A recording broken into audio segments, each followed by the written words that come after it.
Hello everybody and welcome back to another My Porch Prints tutorials. This is Kyra and today we are going to be making some of these Halloween themed treasure tags. And if you're new to our channel, welcome. We're so happy you're here. Make sure to hit the like and subscribe button so you don't miss out on any other of our tutorials. We make videos every week and sometimes those videos even include things like freebies and giveaways and all those kinds of things.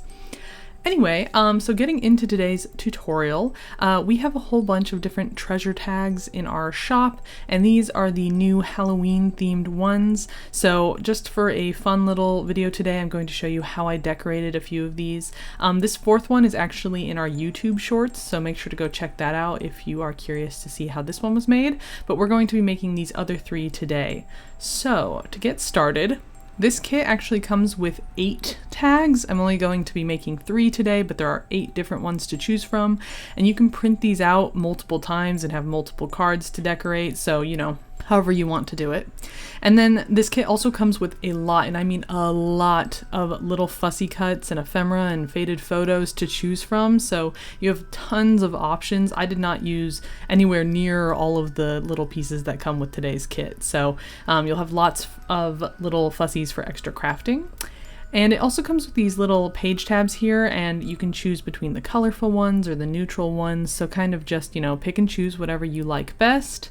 For me, I'm actually going to start my decorating today using some of these little butterflies and moths that come in the kit, and they come with a larger one and a smaller one, and you can use them however you want. For me, I'm actually going to layer these up, so I'm going to start with the largest one here, and I'm going to glue it down to the corner of my tag like this, and then I'm going to fold the smaller one in half and glue it down in the center to kind of give it some dimension. And I did go over these with a little bit of distress ink to kind of make the edges look a little more finished and hide some of the white since I didn't print on the back. And you can see this just creates like a little dimensional butterfly here in the corner. It's really cute, kind of adds some pop to this card. And I did print everything on cardstock, by the way, in case anyone is wondering.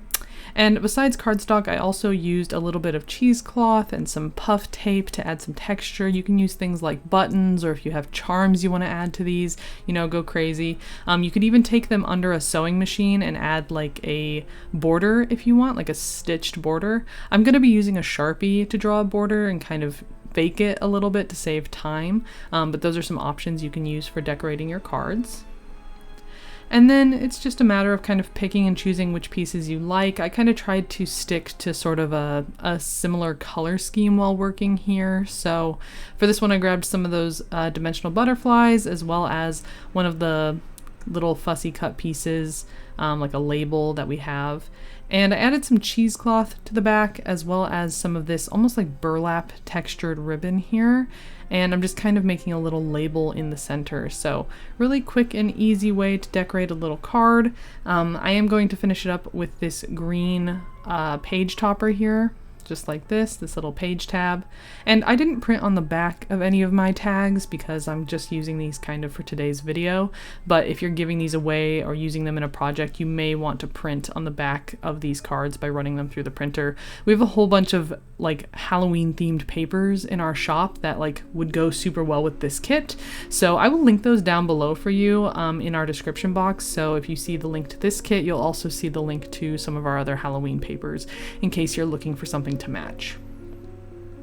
All right, moving on to the second tag here. I did use a little bit of masking tape to make kind of like a border around one of those Halloween journal words. And then I glued down a couple of buttons that I had, and I'm using some of the puff tape to give this piece a little bit of pop and dimension. And I'm just gonna stick that down right in the center like this. And then finishing up with a little page tab on top. So this one's really simple, but I feel like it's still really cute and effective. Okay, for the last one here, I am going around the edges with some distress ink, again in that vintage photo color. And then I'm going to add an eyelet towards the top, and I'm going to press it down and then add a ribbon. So I'm just taking a piece of purple ribbon I have, folding it in half, and then like lacing it through that eyelet. And then I'm going to create a loop that I pull the ends through. And then you can use these ends, you can leave them as is, or you can tie a bow like I'm doing here. And then since I'm using a purple bow, I decided to go with some purple colored pieces here, some like cream, some white, some black, going over them with a little bit of distress ink. And again, we have a link to this down in the description box in our Amazon shop. So if you're looking for any of the supplies, you can find it down there. And when arranging my pieces, I try to think about, what makes sense. So like ghosts and butterflies are usually floating in the air, and things like pumpkins and candles are kind of on the ground. So I put them towards the bottom of the tag. And I think it just makes your brain feel like things make sense, I hope that makes sense. And then for colors, I try not to like bunch my colors up, so I don't want all of my purple colored pieces like on the left or in the top corner. I try to kind of keep a general arrangement when layering pieces, and I think that makes things look kind of neat and orderly, even if they're kind of, in a collage pattern.